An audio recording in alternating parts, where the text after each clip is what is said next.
and welcome back to the Supercharged Performance YouTube channel. And today we're introducing a series of videos and we're working together with a local company to me called Carmeleon. They actually do full classic car restorations, nut and bolt restorations from start to finish, and today we're introducing a brand new series. It's going to probably last about 12 to 14 months to start to completion, and we're just going to document it, and we're going to do monthly episodes on a Dodge Charger. Let's pop in, let's go see Jonny and Tom and have a chat about what they're going to do and the steps they're going to take to get this back on the road to better than factory condition. Let's go.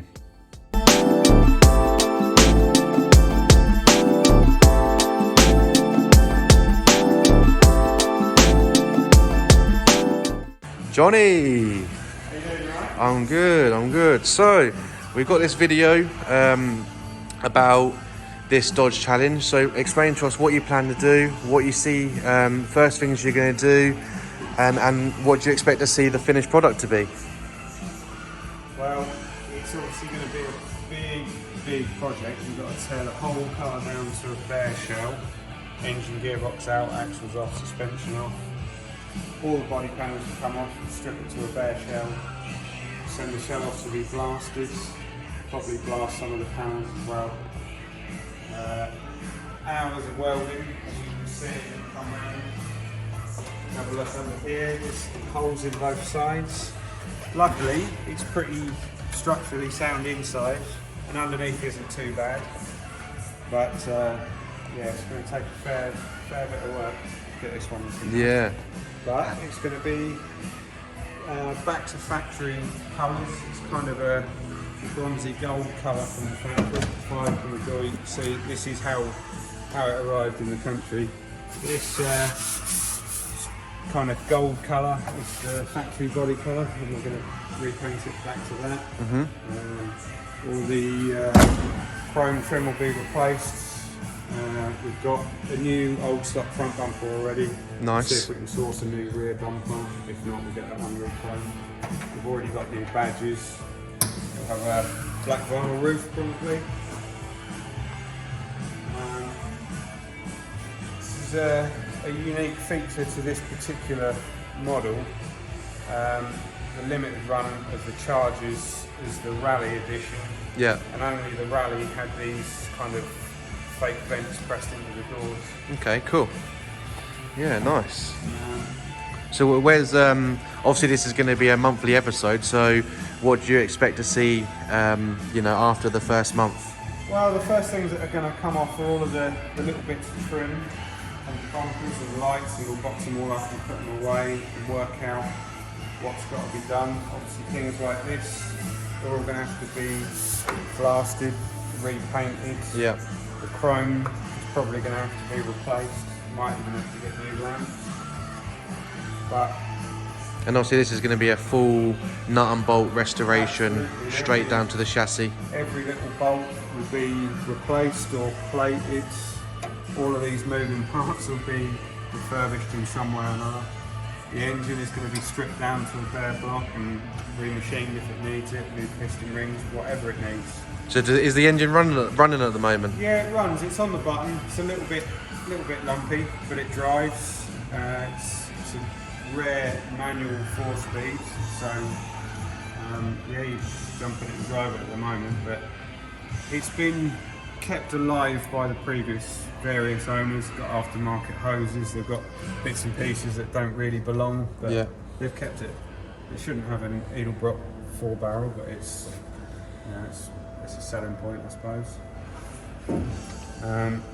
It's had new various hoses you can see around the engine bay. Yeah. Battery tray is completely rotted away. The battery won't even stay in there on its own now. So we can already see what we're up against.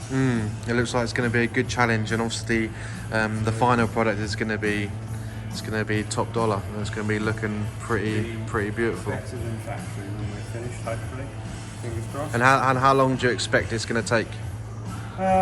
Realistically, going off cars we've restored in the past, it's going to be a year. Yeah. I'd like maybe this time next year to be getting the final assembly, getting ready to use it in some sunshine. Absolutely. Nice. Okay, and obviously this is we're gonna do something. We're gonna post a video every month, step by step for the month's progress, and obviously by the, you know, maybe the 12th or 13th video, we'll see it running in its pure beauty. Awesome. Fire it up so you can hear it. Yeah, yeah. If we can. Yeah, yeah. Let's go. By the last time you hear it run.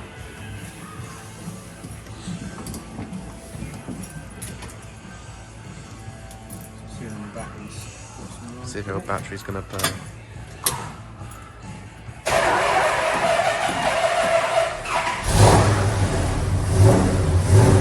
Fruity. See if we get some exhaust.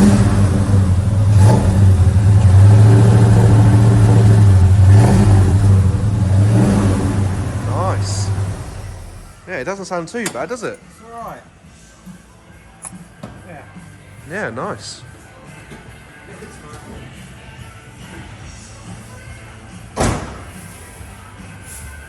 The thing with a boot full of spares, it's obviously been taken from another car, but the hinges on the front of this are shot to bits anyway, so there'll be a dramatic improvement. The rear anti-roll bar, I think the mounts must have been rusted to have taken that off. See a little bit of TLC to sort out. So obviously when it's done, what colour do you think it'll be inside? You're going to go for full same colour outside and inside, or? Well, this indicates that the boot would have been body colour. Yeah. So we'll certainly paint the whole shell inside and out the original colour. Mm-hmm. Then we'll have to do some research and find out what would have gone on inside the boot. It might have been painted black. Might have had a boot liner or something. And obviously the boot needs trunk lid. It's been taken from another car as well at some point. Looks like it would have had a spoiler on it. There's a bit of work just sorting that out. Because it's all deteriorated and gone rusty, they just painted over the top of it. Standard license plate up to fill it up. Would this have? Is this going to have a UK plate or is it going to have an American plate? It will be UK registered, but we'll have to get the number plate. Yeah, little made one. Little made ones, yeah. So we've just looked through the top. We're just going to get it up on the ramp, and Johnny's going to show you what he plans to do with the underneath. Right, cool. So, yeah. So what do you think of the underneath so far? It's rock solid where it matters, like the chassis rails, and the floor is in very good condition. A lot of surface rust, admittedly. Yeah. Somebody has put a patch in the floor without welding. They've just cut the rust out. Yeah. Laid a plate in and fiberglassed it in, so we've got to replace that bit of floor. Mm-hmm. But we're going to strip it to a shell anyway, so that's easy. It's got homemade exhaust and a homemade handbrake system, and someone, put some random nuts and bolts to hold the seats in, I think, at some point. So like the exhaust system, is that something you plan to replace, or are you just gonna? Absolutely. Yeah, we'll get a stainless one made. Is that something you can buy prefabricated, or is that custom? You tend, with American stuff, you tend to be able to just buy straights and bends and boxes and stuff and make your own. You can probably buy a decent system for a charger, but we'll probably use a local specialist to just make a stainless system for us. It deserves it. Yeah, definitely. Things like the axle and the suspension and everything, it's all in alright condition. It's not bent up, it's not damaged, but we'll strip every bit of this down and get it blasted and coated. Just need some TLC and some. Get the gearbox rebuilt if we need to. Have all new suspension. Going to get some new springs, new shocks. We've already got new brakes all round upstairs, ready to go on. Cool. We've got a new fuel tank, so the parts that are available for these old American cars are actually easier to source than some of the old British stuff. Right. Okay. There's such a So what, assuming they're going to come from America? Yeah. You just go onto there's companies like AMD or Metal Direct that just stock all the body panels for these kind of things. Yeah. So so parts is not an issue at all. Okay. Cool. And then I'll see if you order something of them. How long does it take for them to get over here? It's it's sometimes faster than getting something from the UK. You can get them overnight, and they're quite on the ball then down. Yeah, absolutely are. Yeah. So looking under here, it's not actually. Obviously, it's rusty and obviously lots dark. Of surface rust. Yeah, but it's structurally, it doesn't look too bad. No, absolutely rock solid. Yeah. I think it looks like a largely sort of dry stored car or dry state car. Perhaps. Yeah. And the leaking engine oil has probably helped to preserve a lot of it as well. Mm. And this again, we've already got all brand new links and tie bars and track rod ends and all kinds of stuff ready to go on. The whole front brake assembly, the disc and the hub is all one piece. It's all brand new upstairs. So mechanically, when we're finished, it will be like a brand new car underneath. It should drive like a new one, if not better. I'm going to get a custom aluminium radiator made. It's already got new decent tyres and the wheels are in nice condition, but they just need a refurb. Little refurb and a spray. There's one bit of metal here that's wildly out of place. That bit is supposed to be bolted up on the bumper, and it's bent. So do you think it's had a smack then? Yeah, I reckon it's had a good hit at some point in its life. And someone's not fixed it properly. A little bit wrinkly underneath, but we'll see when we get this lower balance off and start pulling it apart. Start pulling it apart. Yeah. Awesome. Who knows what we'll find. Obviously the main issue is that somebody has just masked it up and painted it pink at some point, and there's no telling what's hiding underneath it. You already see bottoms of the doors quite likely just been filled over rust and then painted. Back here is thick with filler or Bondo, as the Americans call it. It's like 10mm thick in places. And that's straight over the top of rust. So what, are you going to cut all that out and just put brand new sheeting? Yes, we'll certainly cut out all of this. Might need to fully replace the outer sills, but you can buy that. The inner arches have been patched at some point, so we're going to have to cut those out. And there's going to be a fair bit of that, I think. You never know what's hidden underneath when you start pulling bits off. No, but back here again, this is all filler. And I wouldn't mind betting that that's just going to come away. Oh yeah. That's fairly rusty under there, so more cutting and welding. Awesome. It's a good solid car to start with.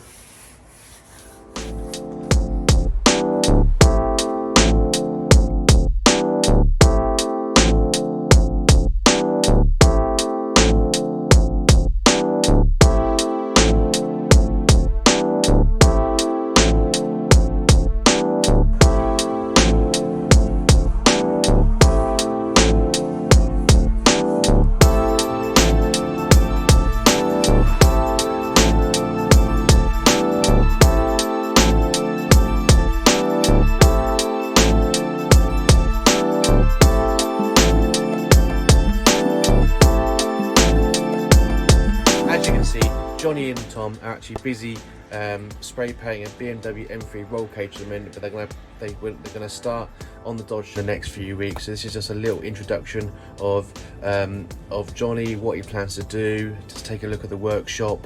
So I'm going to pop back in a few weeks, see the progress.